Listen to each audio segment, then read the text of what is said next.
Well, that last one was short because I was interrupted, and I think I'll just continue from where I left off here.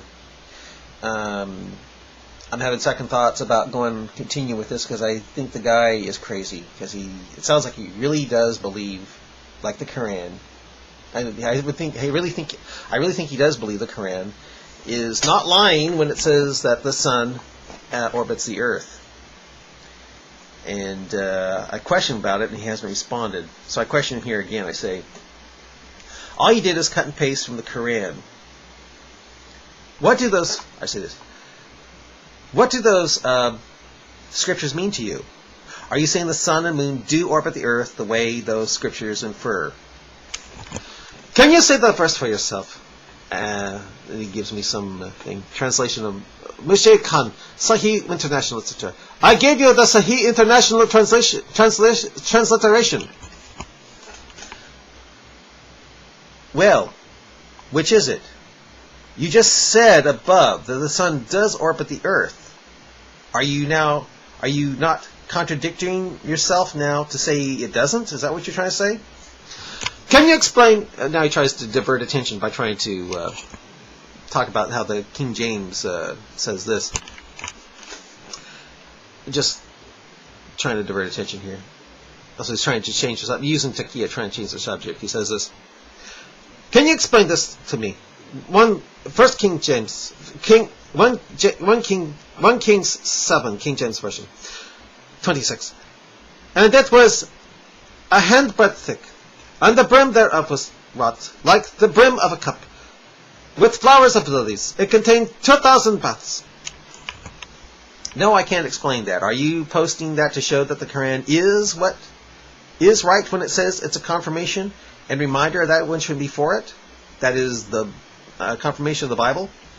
2 Chronicles 2, King James Version, 5. And the thickness of it was a handbreadth, and the brim of it was like the work of the brim of a cup, with flowers and lilies. And it received held 3,000 baths. I have no idea what this is in reference to. Again, are you posting that to show that the Quran is right when it says it's a confirmation reminder of that which would be before it? That is the confirmation of the Bible. Is it 2,000 or 3,000? Well, first you need to tell me what you're trying to get at. Did the Holy Spirit didn't know the difference between 2,000 and 3,000?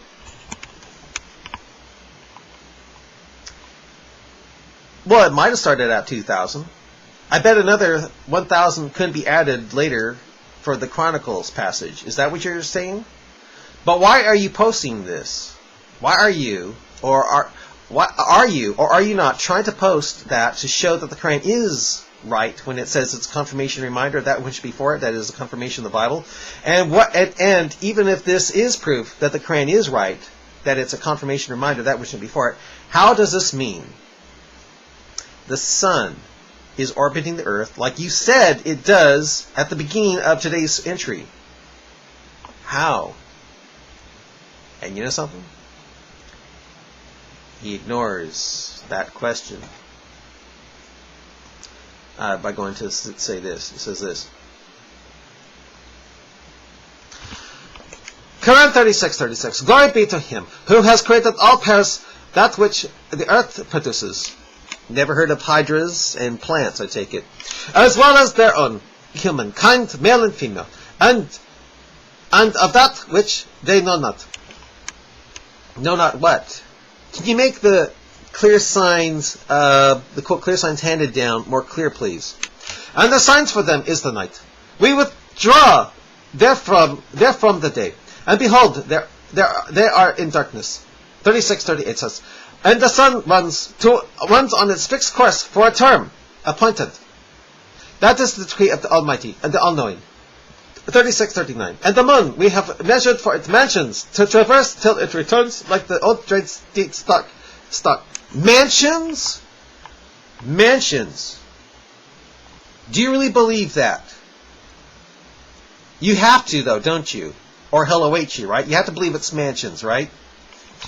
It is not for the sun to overtake the moon, nor does the night outstrip the day. They all float each in an orbit. And you believe that, don't you? Ouch. Sorry, I meant to say that the moon orbits the earth, and the earth orbits the sun. So you don't believe the sun orbits the earth. You don't believe that. Well, that's good. But if so, how can you believe how can you be a Muslim who believes in the Qur'an? Where it say that the sun orbits the earth, when it mentions the moon and sun traveling, swimming in an orbit, and has the sun running to a resting place, finished up with the Sahih, the correct Bukhari, leaving the sun, quote, asking permission to rise again after prostrating at the throne of Allah. Well, when I read that, I tell you, when I read that, and then read further with Quran 36:40 through 43, how can I not think it's not talking about the moon and earth orbiting earth, but not only orbiting the earth, but, quote, traveling in vessels similar to their offspring Noah? But you won't go that far, will you?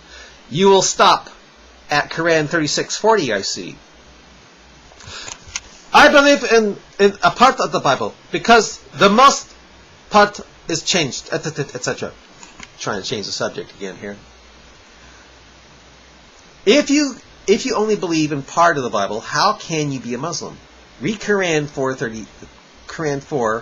verse 136, 150, 151, 2, verse 285. Sounds like you are to believe all the scriptures of Allah, or you are an unbeliever. Read those Quranic scriptures, okay? You can clearly see that by the contradictions that the Bible has been changed, etc. If so, if you're right, and if that means the Bible is corrupted or false, then how can you believe the Quran? How can you believe the Quran, being that there were 6 other versions of the Quran that Uthman ordered burned due to their differences? I'll stop here.